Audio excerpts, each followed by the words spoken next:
नमस्ते, मेरो किचनमा हजुरहरूलाई स्वागत छ।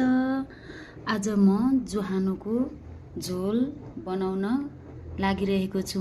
यहाँ भिजाएर राखेको चामल छ, जुहानु, मेथी, अदुवा लसुन। पिरो खान मन लाग्छ भने हजुरहरूलाई खुर्सानी, सुकेको खुर्सानी पड्काउँदा पनि हुन्छ। अब मैले कराई तताएँ। यसमा घिउ राख्ने, हजुरहरूलाई कतिको चिल्लो खान मन लाग्छ त्यही अनुसारले राख्नुहोस्।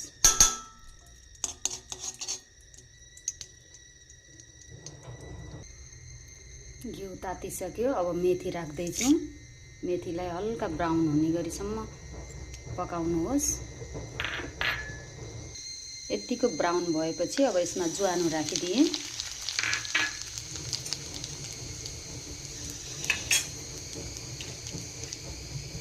जुवानो पनि हल्का फुर्दै जाओस्। अब यसमा मैले पिसेर राखेको लसुन,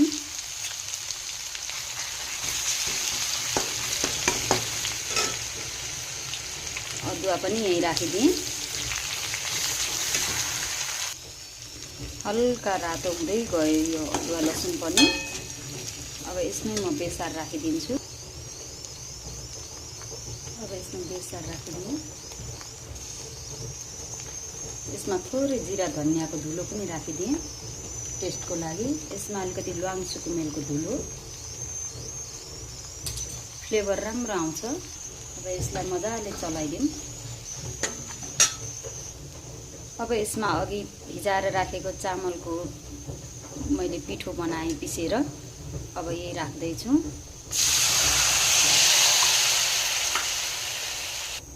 मैले चामलको पिठो राखेको हुनाले अब यसलाई मजाले चलाउनु पर्छ, नभए डल्ला डुल्ली बस्छन्। अब मैले यसलाई आवश्यक अनुसार नुन राख्दैछु। मेरो आज यहाँ किचनमा सुकेको खुर्सानी सकिएको रहेछ। अलिअलि पिरो पिरो खान मन लागेर खुर्सानीको धुलो थोरै राखिदिएँ। मेरो घरमा सबैजनालाई चिसो लागेको हुनाले आज अलि धेरै रस बनाउनु पर्यो र पिउनु पर्यो सुप यसको भनेर मैले पानी थपेँ। अब यसलाई मजाले 5-10 मिनट पकाउनुहोस्, तयार हुन्छ। तातो तातो जाडोमा जुवानुको रस तयार भयो। जुवानुको झोल अब बसेर पिउन पर्छ।